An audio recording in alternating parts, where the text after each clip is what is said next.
CTV senior political correspondent Michael Couture takes on Ottawa's response to what was said. Hi, Mike. Well, Sandy, cabinet ministers continue to point out between 80 and 90% of Canadian goods going to the U.S. are not tariffed. But they add this trade war is a reminder of why Canada needs to find new trading partners. The State of the Union address? Prime Minister Mark Carney says he didn't watch the State of the Union address, but there are impacts for Canada.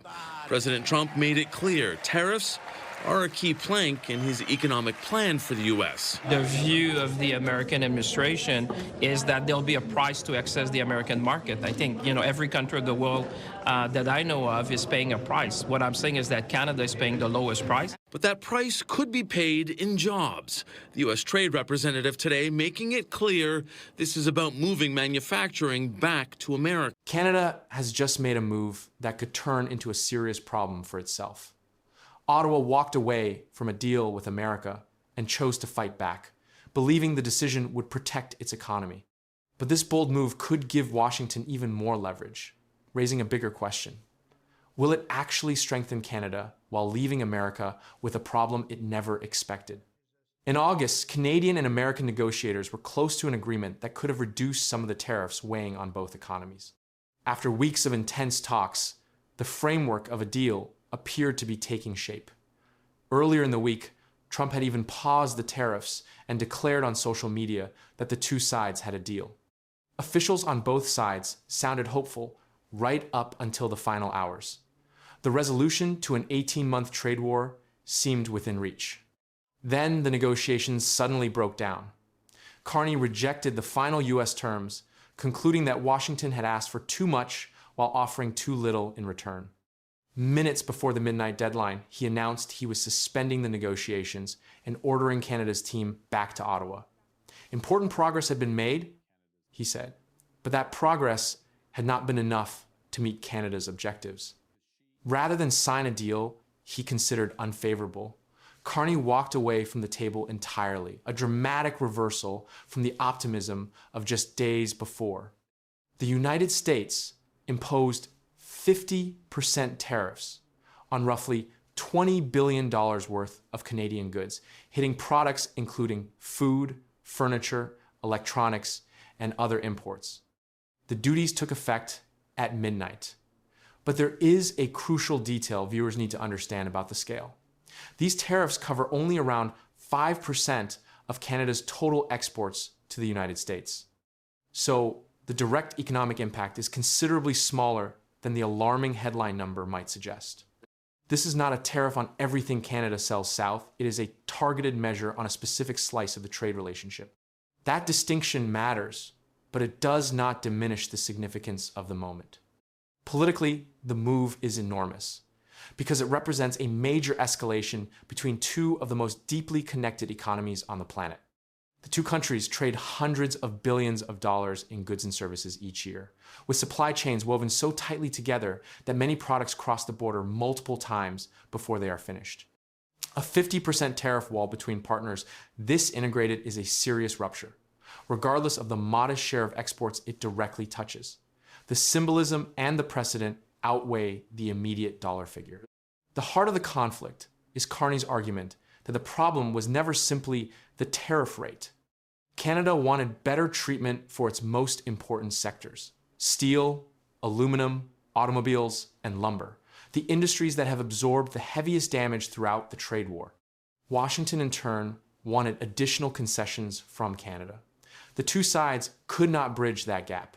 Canada refused to accept a deal that left its key sectors exposed, while the United States refused to grant the relief Canada demanded without more in return. The negotiation came down to what each side was willing to give on the industries that mattered most. Carney also objected to something beyond the specific terms' last-minute changes that Canada viewed as unfair and potentially harmful to its economic sovereignty. He described the 11th hour shifts in Washington's proposed terms as unfair, uneconomic, and damaging to the reliability of any deal. That objection raises the central question of the entire confrontation. Was Canada protecting its interests by refusing terms that changed unfavorably at the final moment? Or did Ottawa walk away from an agreement that could have reduced the economic damage now landing on Canadian businesses? And if you want the real story behind how Canada is still holding its ground through tariffs, wars, and hard times, hit join below to join the membership for exclusive documentaries you won't see anywhere else about Canada's progress and rise through uncertainty. Both readings are defensible, and which one proves correct depends on what happens in the weeks ahead. The case that Canada was right to walk away rests on the principle of a reliable deal. If Washington altered its terms at the last minute in ways Canada found unfair, then signing would have meant accepting an agreement that could not be trusted to hold. From that perspective, Carney protected Canada's long-term position by refusing to be pressured into a bad deal under deadline. The case that Canada made a mistake rests on the immediate cost. The tariffs are now live, Canadian businesses face real pressure, and a deal, even an imperfect one, might have spared them. The debate over which path was wiser will define how this decision is judged.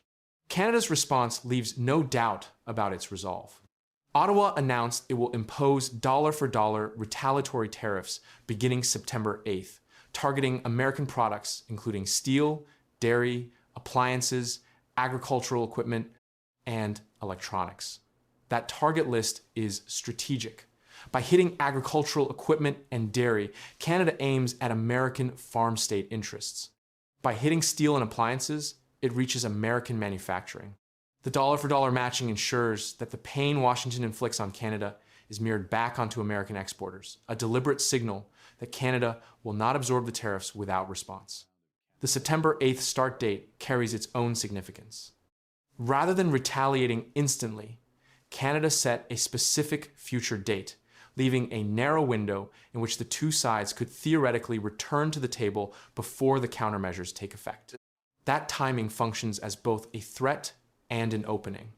It gives Washington time to reconsider before Canadian tariffs hit American goods, while making clear that if no agreement emerges, the retaliation is coming on a firm schedule. It is pressure with a deadline attached. The bigger stakes extend well beyond the immediate product lists. The dispute could now expand into a much wider trade war, putting pressure on American consumers and Canadian businesses alike, while raising fundamental questions about the future of the US-Canada trade relationship. American consumers could face higher prices on goods affected by the tariffs and the retaliation. Canadian businesses that depend on the American market face uncertainty and lost sales. And the broader relationship, one of the largest bilateral trading partnerships on Earth, now sits under a strain it has not experienced in generations.